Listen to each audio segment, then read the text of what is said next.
Today we're going to discuss the shoulder press and a few things to consider when you're implementing into your training program. First, we're going to talk about push press and jerking and their position and why it doesn't suit the mechanics of a shoulder press. So take a rack position. So standard rack position is if you clean the bar or if you unracked it from the racks. What she's going to do is she's going to jerk it overhead. What you'll notice in the jerk is her legs are going to push the weight up over her head. As it gets above her head, she's going to drop back under, catch it and lock the elbows out. Jerk. Bring it down.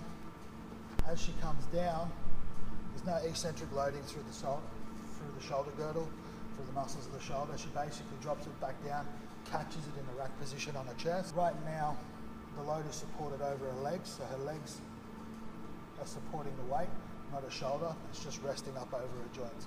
Again, jerk it over your head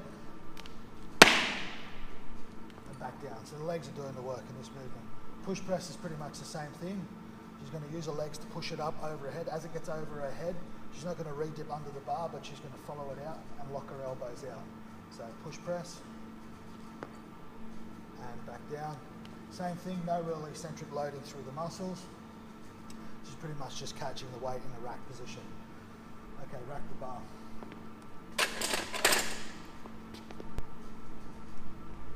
From this rack position, this is not going to be an ideal position to shoulder press from. Shoulders contracted forward, humerus is internally rotated, wrists are bent. This is not an optimal position to fire your triceps and your delts. So press from that position and then back down.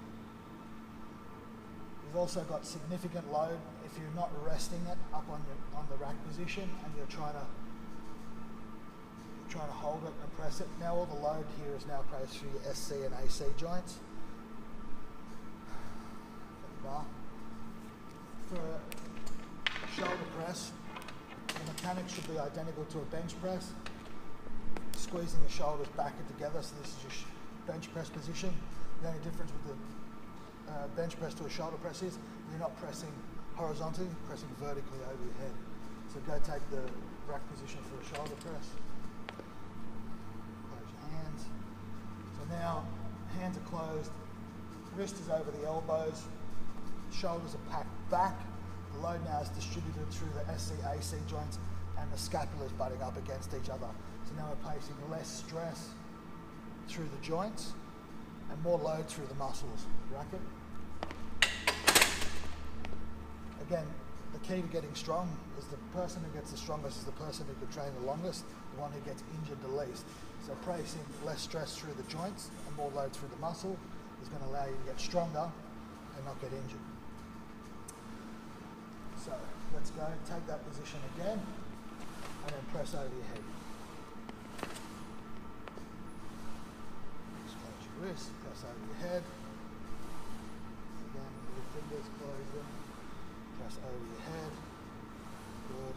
Come back down, squeezing the shoulders together. Now you notice her wrists are straight, not bent, going to a bent wrist position. So as soon as she bends the wrists, now the load is placed back over anterior delt. It's pulled the shoulders forward and it's a lot harder for the hold. There's a lot of pressure now through the scaphoid. Again, that's not going to be great. Back here, straight wrists, strong forearms, and now you're going to help also develop stability in your wrists.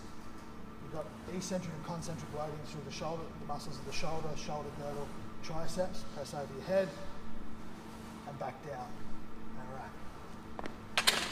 The purpose of a shoulder press is to develop the muscles of the shoulder girdle, the shoulder.